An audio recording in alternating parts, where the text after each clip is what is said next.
semuanya, anak-anak kelas 3. Hari ini Wika akan menjelaskan tentang sudut ya. Jadi, hari ini kita akan belajar tentang sudut. Sebelumnya, sudah pernah mendengar tentang sudut? Ya.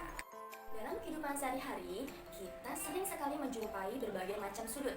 Contohnya nih, seperti papan tulis ya. Lihat, ini berbentuk sudut ya. Kemudian juga di buku tulis atau buku paket kalian ya, ini berbentuk sudut ya. Sudut dapat dibentuk oleh dua garis lurus yang saling berpotongan ya. Harus garis lurus yang saling berpotongan. Oke, kalian bisa perhatikan di papan tulis, kita sudah menggambarkan beberapa gambar. Ini ada garis-garis yang membentuk sudut dan ada pula yang tidak membentuk sudut ya. Kita akan cari manakah yang berbentuk sudut dan manakah yang tidak berbentuk sudut. Tadi kita sudah tahu ya bahwa sudut itu terbentuk karena ada dua garis lurus yang berpotongan ya, dua garis lurus yang berpotongan. Kita lihat gambar yang pertama ya. Garis lurus ya, betul ya, dan saling berpotongan. Ini termasuk sudut ya, ini disebut sudut. Yang kedua, ada dua garis lurus juga ya, dua garis lurus yang saling berpotongan. Ini juga sudut ya. Yang ketiga, ini juga saling berpotongan ya, lihat ya, garisnya lurus. Jadi ini juga termasuk sudut ya. Kemudian lihat gambar yang di bawahnya. Bu, ini ada ujungnya ya, tapi lihat garisnya tidak lurus, yang satu lurus, yang satu tidak ya. Tadi syarat sudut adalah terbentuk apabila dua garis lurus yang saling berpotongan. Ini tidak lurus ya, jadi bukan sudut.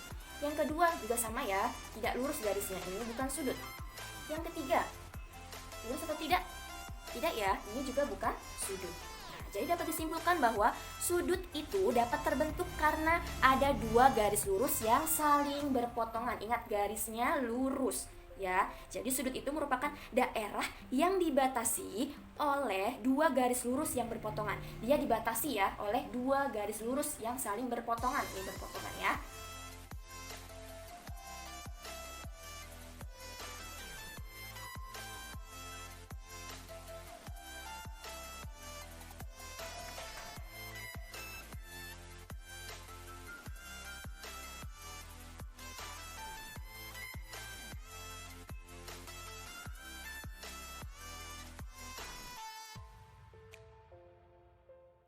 Sekarang kita akan belajar tentang nama sudut. Nah, biasanya nama sudut itu terdiri dari huruf-huruf ya, tidak huruf-huruf. Kita lihat sudut yang pertama. Sudut yang gambar pertama itu disebut sudut A, B, C ya, disebut sudut A, B, C ya. Kenapa disebut sudut A, B, C? Karena titik sudutnya adalah B. Jadi, titik sudut itu selalu ada di tengah, berada di tengah ya. Jadi, B-nya ini selalu ada di tengah. Kita lihat gambar yang kedua, gambar sudut yang kedua. Apa nama sudutnya? Ya, kita lihat. Titik sudutnya ada di E ya, E. Jadi kita boleh tulis D, E, F ya. Titik sudutnya ada di tengah yaitu E ya. Nih, selalu ada di tengah ya. Kemudian yang ketiga, ini ada gambar sudut juga. Kira-kira apa nama sudutnya? Titik sudutnya adalah H. Nah, berarti H ini selalu ada di tengah ya. Kita boleh tuliskan D, H, I ya. Nih, karena titik sudutnya adalah H. Jadi H-nya selalu berada di tengah ya. Ingat, titik sudutnya selalu berada di tengah. Ini adalah nama sudut ya. Jadi sudut yang pertama namanya adalah sudut ABC. Yang kedua adalah nama sudutnya DEF. Yang ketiga nama sudutnya adalah GHI. Itu dia penamaan sudut. Sekarang kita akan mengenal macam-macam sudut ya. Wika sudah menggambarkannya di papan tulis. Yang pertama ada sudut tumpul ya. Yang kedua ada sudut siku-siku. Yang ketiga ada sudut lancip. Untuk mengetahui apakah termasuk sudut tumpul, sudut siku-siku atau sudut lancip, kita bisa menggunakan busur ya. Kalau busur ini lebih akurat ya, dia sudah ada ukurannya. Nah, tapi ini nanti kalian bisa belajar di kelas 4 ya. Kali ini kita akan belajar menggunakan kertas siku-siku. Kalian bisa buat sendiri kertas siku-sikunya ya. Oke. Dan kali ini kita akan mengukur menggunakan kertas siku-siku ya. Kita lihat gambar sudut yang di depan. Ya, kita mulai dengan sudut siku-siku dulu ya. Caranya adalah kalian himpitkan gambar atau kertas siku-siku ini ke sudutnya ya, harus pas. Nah, harus lurus ya. Jika seperti ini, kertas siku-siku berimpit dengan semua kaki sudut, berarti sudutnya adalah sudut siku-siku. Ya, ini pas ya. Semuanya berimpit, berarti ini sudut siku-siku. Kita pindah ke gambar yang pertama. Nah, kita paskan dulu. Titik sudutnya kita paskan ke ujung kertasnya ya. Kita coba pasangkan. Nah, ternyata kertas siku-siku tidak berimpit dengan semua kaki sudut. Ya, lihat, yang garis yang BC berimpit, tapi yang ini tidak ya, agak lebih jauh ya. Itu berarti sudutnya lebih besar daripada kertas siku-siku. Daerah sudutnya lebih besar daripada kertas siku-siku. Artinya disebut sudut tumpul ya. Jadi jika sudutnya lebih besar dari sudut siku-siku, itu disebut sudut tumpul ya. Sudut siku-siku itu 90 derajat. Itu sudut yang kedua, sudut tumpul tadi ya. Sekarang kita ke sudut lancip. Sama, kita himpitkan lagi ya ujung sudutnya ya. Ujung sudutnya, titik sudutnya kita himpitkan. Nah, wah, ternyata lihat garis sudutnya ya, lihat garis sudutnya.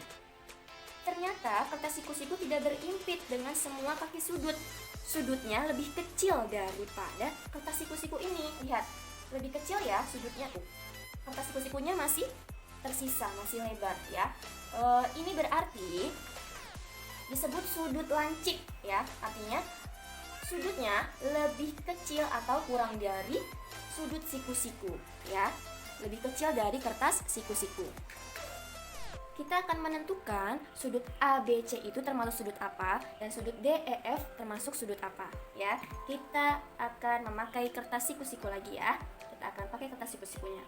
Untuk sudut yang pertama ya, kita himpitkan dulu. Ingat, titik sudutnya harus pas ya dengan titik kertas siku-sikunya ya. Titik sudut kertas siku-sikunya ya. Kita coba pasangkan. Wah, lihat, ternyata garisnya berhimpit dengan kertas siku-sikunya. Ini menandakan bahwa sudut DEF merupakan sudut siku-siku ya, karena berhimpit dengan kertas siku-sikunya, pas ya, ukurannya pas dengan kertas siku-sikunya. Sekarang sudut yang kedua, kita coba ukur lagi menggunakan kertas siku-siku. Ingat, titik sudut siku-sikunya harus pas ya. Kita lihat. Wah, ternyata sudut ABC lebih besar daripada sudut siku-siku. Masih ada sisanya ya daerah siku-sikunya. Berarti dapat disimpulkan bahwa sudut ABC merupakan sudut tumpul karena lebih besar daripada kertas siku-sikunya ya. Ini adalah sudut tumpul. Selanjutnya, Bika punya gambar lagi nih. Ada sudut AOB. Kita akan menentukan sudut AOB ini termasuk sudut apa ya. Oke, kita menggunakan kertas siku-siku lagi. Ingat, titik sudutnya harus pas ya dengan titik sudut kertas siku-siku. Kita himpitkan ya. Nah, lihat, titik sudutnya harus pas dengan titik sudut siku-siku ya. Ternyata kertas siku-sikunya masih sisa banyak, lebih besar ya. Kertas siku-sikunya masih lebih besar daripada sudutnya ya. Itu artinya sudut AOB adalah sudut lancip. Ya, ingat, sudut lancip adalah sudut yang lebih kecil daripada sudut siku-siku ya, lebih kecil dari sudut siku-siku.